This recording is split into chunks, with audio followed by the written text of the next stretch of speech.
Ajurrumiyyah, lesson number 15. In the previous lesson, we completed the study of the tawabi, those nouns that follow the declension of other nouns, under the general category of the marfuat. So the marfuat are complete now with the tawabi that are also marfu. Ibn Ajurrum rahimahullah moves on to the mensubat. Now in Arabic, the marfuat are quite straightforward. Basically, if you look at them, all of them are what can be translated into English as either the subject or the predicate, whether it's the fa'il, the doer of an active verb, naibul fa'il, the subject of a passive verb, mubtada, subject, khabar, predicate, ismu babu kane, the noun of the bab of kane, the af'al naqsa, where it's the subject of those verbs, or khabar bab inne, of the al-huruf al-mushabbah bil-fi'l, of the nawasikh, the particles that resemble verbs, where the predicate is in the nominative case. So you can see that all of those 6 components are what can be translated into English as either the subject or the predicate, and thus the marfuat in the Arabic language are quite straightforward. The more difficult part for the beginning student are the mensubat, because there are many of them and they have different meanings. So if you were to memorize one part of this book, I would recommend that you memorize the bab of mensubat, just because the marfuat, those words in the nominative case, and majrurat, those words in the genitive case, are quite simple and straightforward in the Arabic language. Mansubat are more complicated, and really a good understanding of the Arabic language depends a lot on your understanding of the mensubat. So I highly recommend that beginning students memorize this whole text. That will just give you the whole frame of Arabic language that will be present in your mind as you read different Arabic texts and as you read the Quran al-Karim. But if you don't have time to do that, if you could just memorize mansubat, then that would be very beneficial. If you cannot, at least you should be able to understand it really well. Babu mansubat al-isma. This is the chapter of the mansubat of the isma, of those nouns that are in the accusative case from the nouns. Wal mansubat. So mansub in the Arabic language is a ism maf'ul. So the idea is that which is made mansub, meaning that which is made accusative. So that's why it's in the ism maf'ul form, because there's the nasib, which will be the grammatical governor, such as inna, for example. There will be the mansub, which is the word that is governed, that is affected by that grammatical governor, and there will be the i'rab itself, which is then it's the manifestation of that declension through a phonetic change, such as the feta. المنصوبات 15 وهي المفعول به والمصدر وظرف المكان وظرف الزمان وظرف المكان والحال. The mensubat, those nouns that are put in the accusative case in the Arabic language, are 15. وهي, and they are المفعول به, the direct object, والمصدر. Masdar is what is called also المفعول المطلق, the absolute accusative. I'm not going into detail in each one of these at the moment, because he's gonna explain them one by one. وظرف المكان, the container of time. وظرف المكان, the container of the place.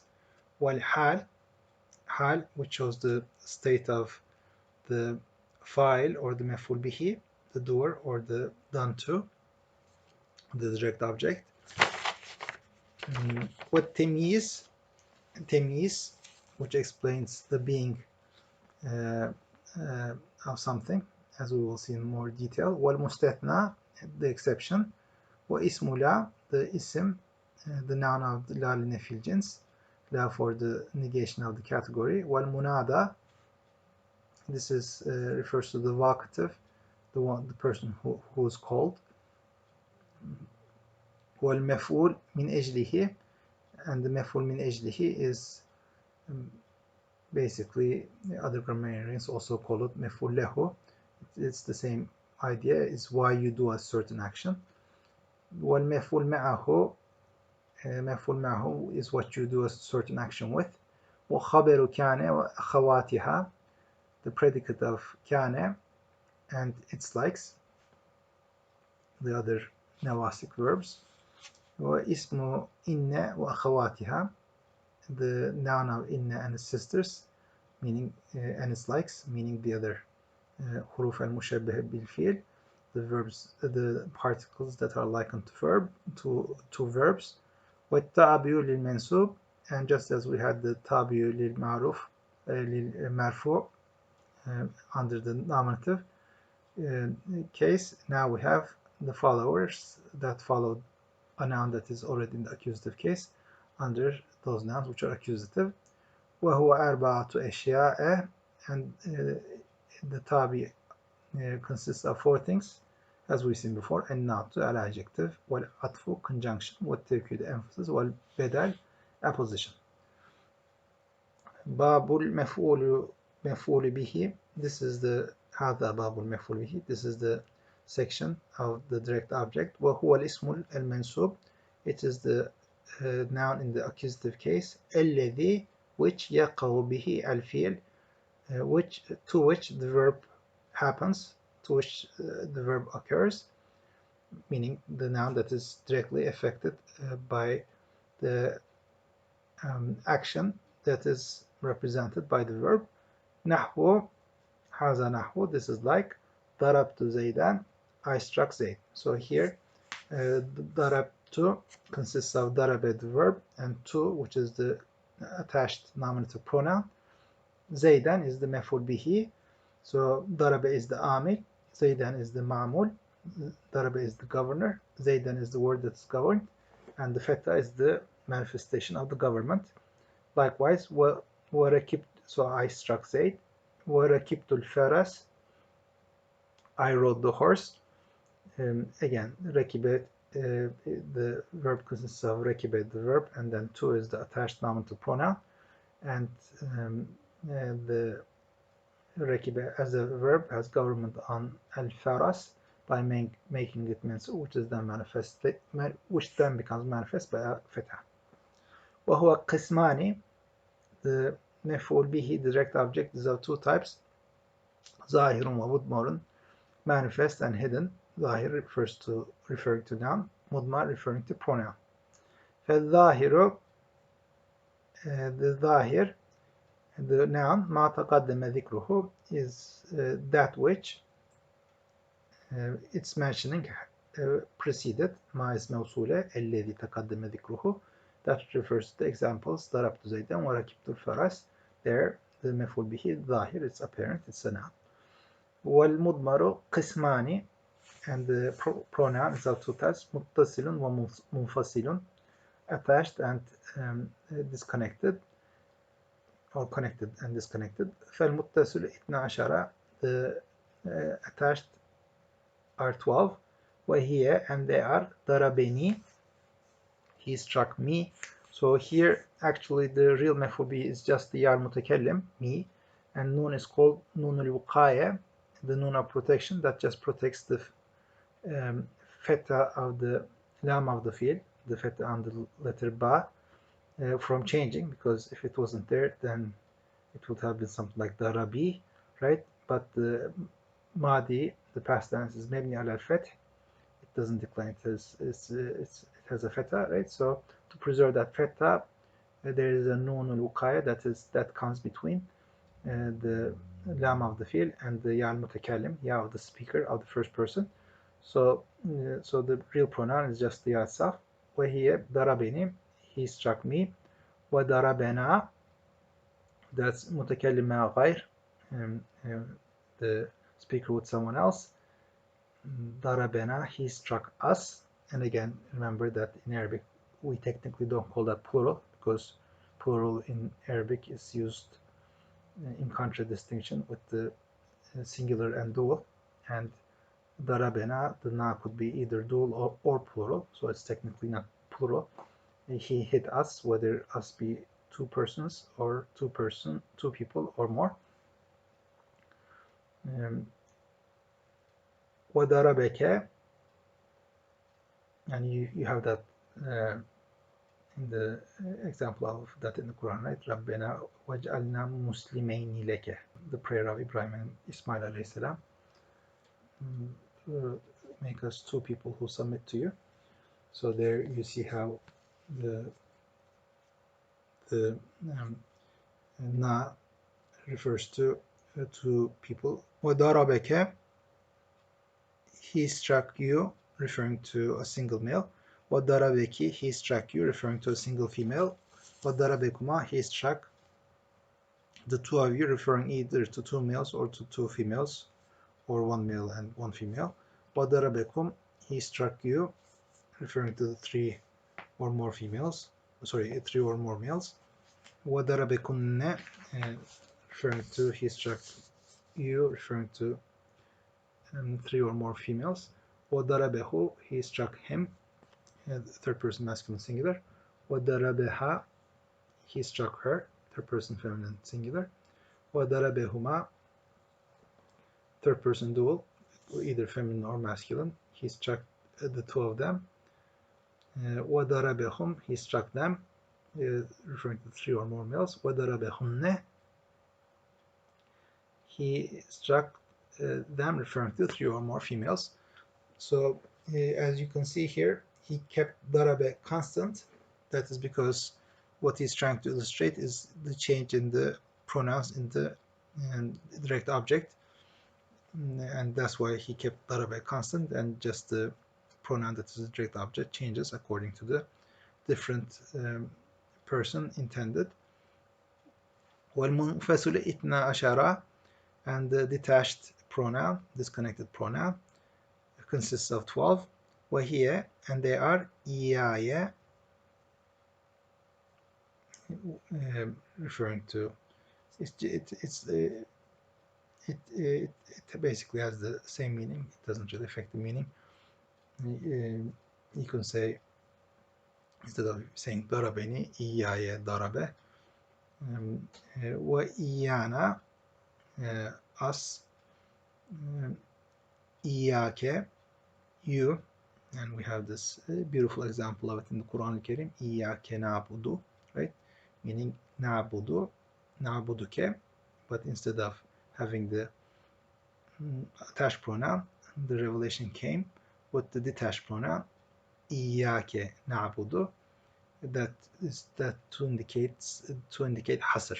That instead of saying we worship you, نَعْبُدُكَ, إِيَّاكَ نَعْبُدُ, you we worship, meaning it is only you we worship. We don't worship anyone else. وَإِيَّاكِ, you female. وَإِيَّاكُمَا, you two males or females. وَإِيَّاكُمْ, you males. وَإِيَّاكُنَّ, you females. وَإِيَّاهُ, him. وَإِيَّاهَا, her. وَإِيَّاهُمَا, referring to two males or two females, them. وَإِيَّاهُمْ, them referring to three or more males. وَإِيَّاهُنَّ, them referring to three or more females. Babul Mastar, Haza Babul Mastar, this is the chapter of the verbal noun. This is also translated into English as the absolute accusative or the absolute object. El Mastar, the verbal noun, the absolute object or the absolute accusative.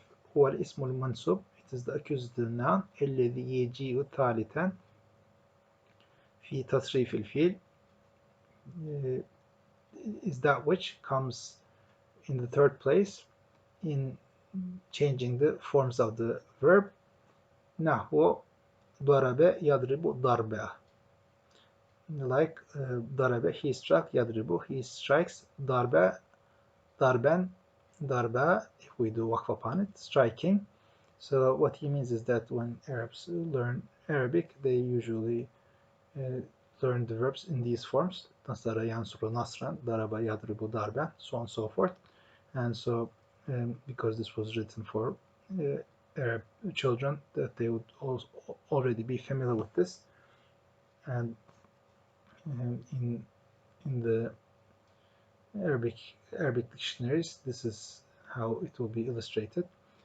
وهو قسماني, it is of two types: لفظي, related to utterance, ومعنوي, related to meaning.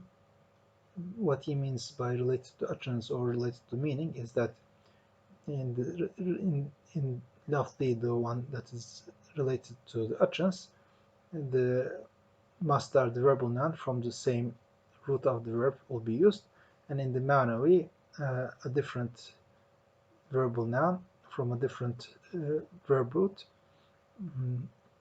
will be used because it has the same meaning. فإن وافق لفظه لفظ فعله, if the utterance of the masdar of the verbal noun is in agreement or correspondence with the utterance of the verb, meaning they have the same roots, فهو لفظي, then it is called related to utterance.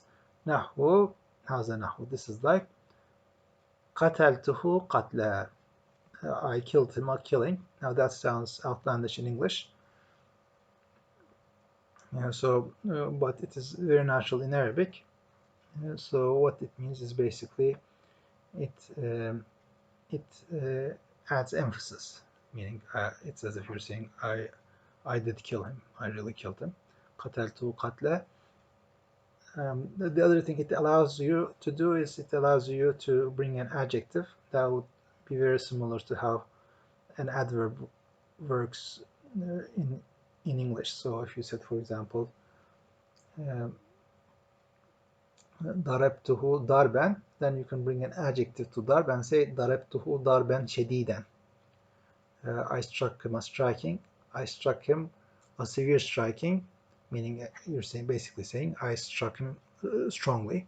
So oftentimes we would translate that as an adverb into English, but in Arabic there are no adverbs. So it is basically what is an adverb in English would be an adjective for a mef'ul mutlaq in Arabic. قتلته قتلا. But if there is no adjective, it's the meaning is just to emphasize the strength of the verb. وإن وافق معنى فعله دون لفظه, if the masdar, the verbal noun, agrees with the meaning of the verb, not its utterance, فهو معنوي, then it is related to meaning. نحو جلست قعودا, like when you say جلست قعودا, I sat a sitting.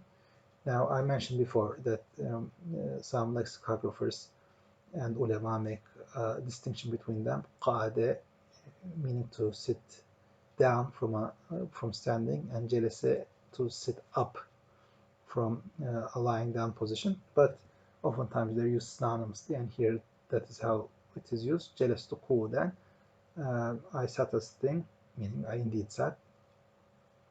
وقمت وقوفا, I got up, getting up. Instead of saying قمت قياما, I stood up or standing, it's قمت وقوفا, because وقف is sometimes used with that same meaning, although in other times it means to stop. وقمت وقوفا, I indeed stood up, something like that. وما أشبه ذلك, and what resembles that. This is the end of lesson number 15.